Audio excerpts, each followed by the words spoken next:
नमस्कार. आपणा सर्वांना नववर्षाच्या हार्दिक शुभेच्छा. मी मानिनी गिद्रे तुम्हा सर्वांचं ह्या विष्णू सहस्रनामाच्या उपक्रमामध्ये मनपूर्वक स्वागत करते.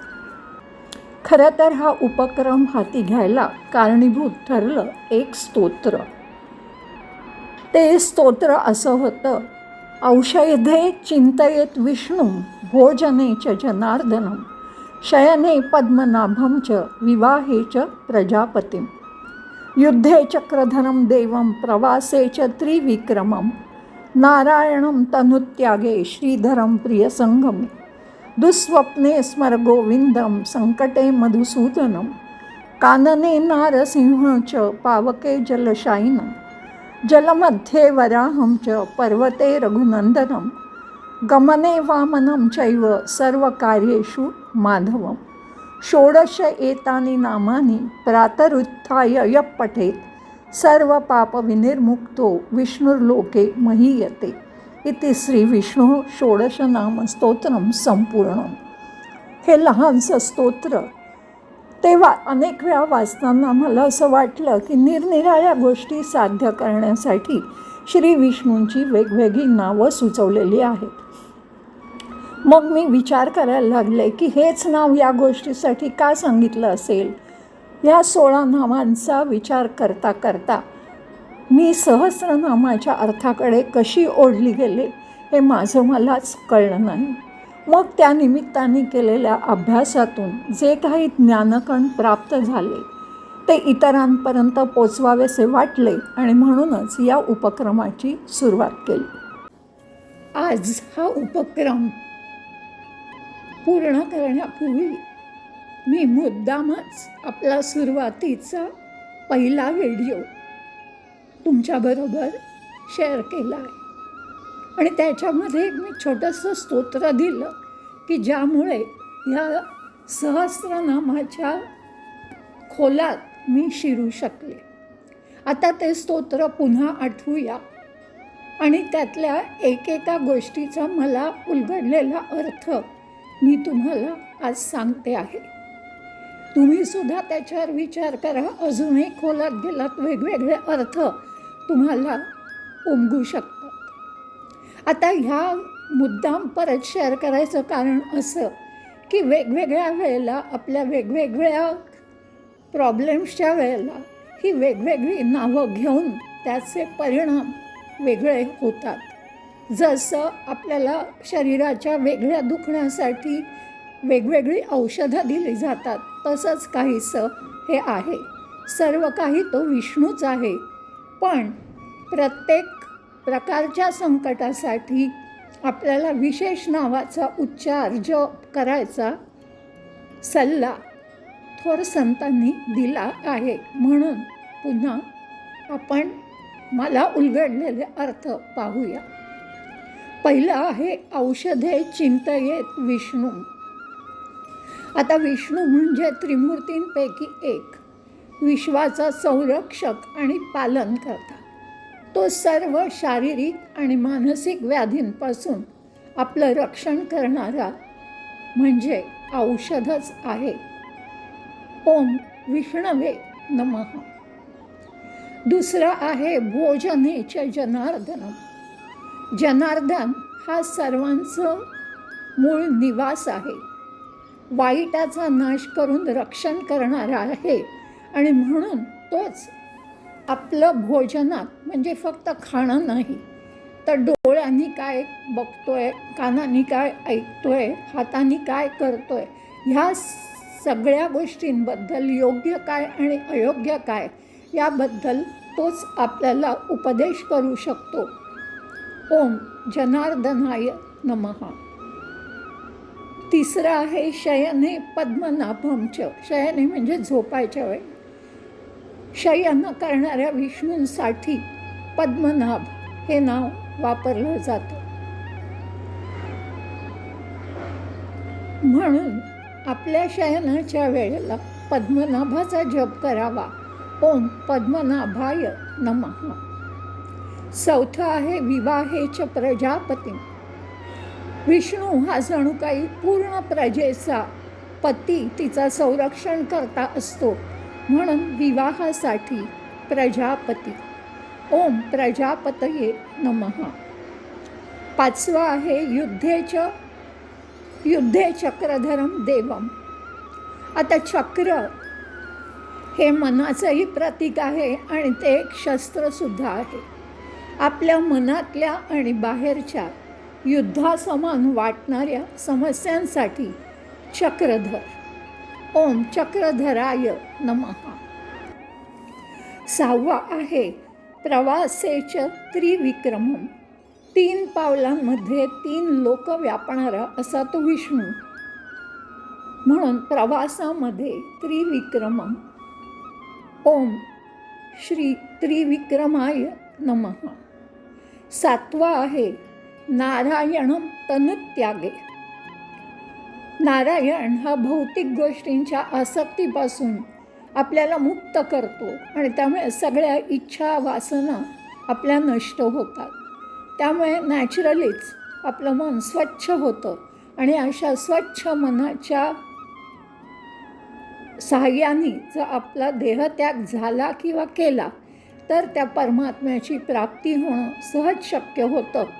म्हणून नारायणम तनुत्यागे. ओम नारायणाय नमः. 8वं आहे श्रीधरम प्रिय संगमे. श्री म्हणजे लक्ष्मी. त्या लक्ष्मीला आपल्या हृदयावर धारण करणारा तो श्रीधर. आता ही लक्ष्मी म्हणजे सर्व उत्पत्तीची माता मानली जाते आणि म्हणून प्रिय संगमे श्रीधरम. ओम श्रीधराय नमः. 9वं आहे दुःस्वप्ने स्मर गोविंदम. आता गो म्हणजे गाई आणि विद म्हणजे जाणणारा किंवा त्यांचं रक्षण करणारा. आता वाईट स्वप्न पडलं की आपण घाबरून जातो आणि ती भीती नष्ट करणारा जो आहे तो गोविंद. ओम गोविंदाय नमः. 10वं आहे संकटे मधुसूदनम. मधु नावाच्या राक्षसाला मारणारा तो आपलं रक्षण करू शकतो म्हणून संकटकाळी मधुसूदनम. ओम मधुसूदनाय नमः.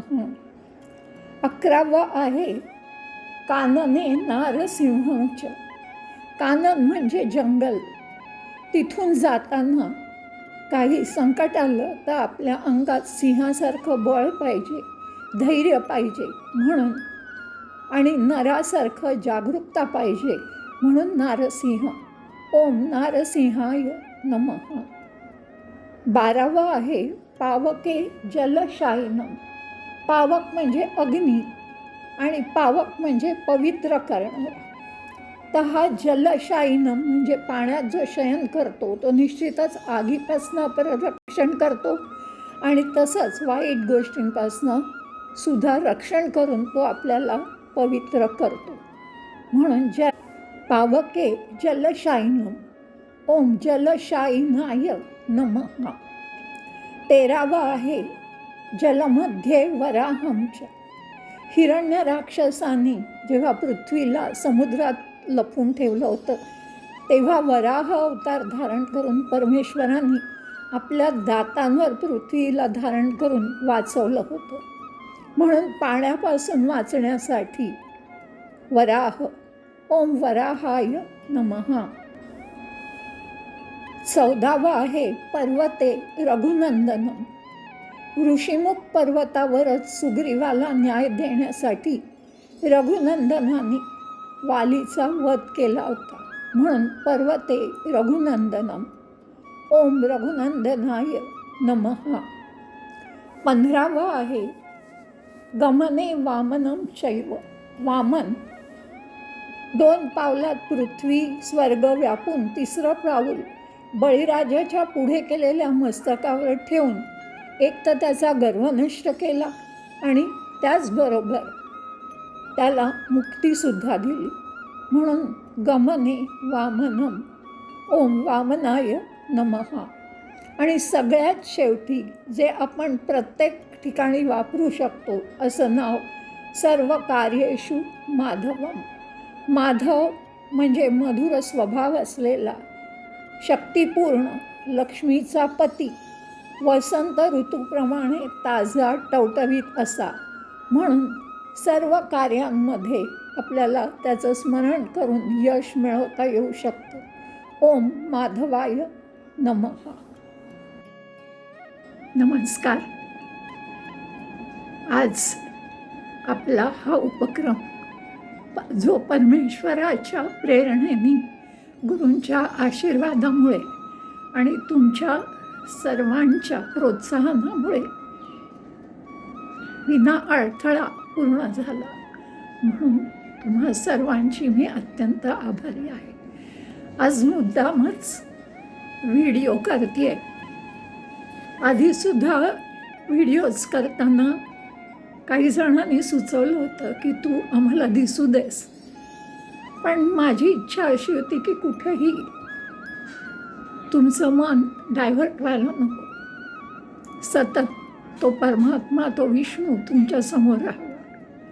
आणि म्हणून पर्पजली तसे व्हिडिओज तयार केले. खूप आनंद झाला.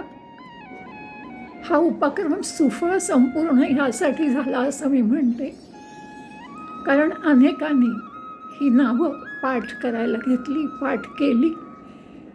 कित्येकांनी ते लिहून काढलं. खरंच जी माझी इच्छा होती, परमेश्वराची इच्छा होती, काही प्रमाणात मी पूर्ण करू शकले, याबद्दल मला खूप आनंद वाटतो. याच्यापूर्वी अंतरंग विष्णू सहस्रनामाचे, याच्या आधी गीता अंतरंग असा पूर्ण चॅनल, तो सुद्धा त्या श्रीकृष्णाच्या इच्छेने केला गेला.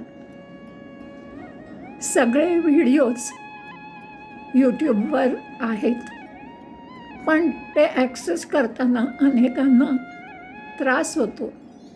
म्हणून एक त्याचा फोल्डर, त्याची लिंक मी तुमच्याबरोबर शेअर करीन. नक्की बघा. ॲट लीजर बघा. तुम्हाला जेव्हा वेळ मिळेल तेव्हा बघा. बघापेक्षा ऐका. कित्येक वेळेला डोळे बंद करून जेव्हा आपण ऐकतो तेव्हा सगळं, जसं ध्यानाच्या वेळेला डोळे बंद केले की अंतर्मुख व्हायला मदत होते, तसंच डोळे मिटून जेव्हा तुम्ही नुसतं ऐकता तेव्हा त्याचा जास्त परिणाम होतो असं मला वाटतं. या उपक्रमाचे सर्व व्हिडिओज डॉक्टर प्राची वाढे सांखे हिने स्वतःहून केले.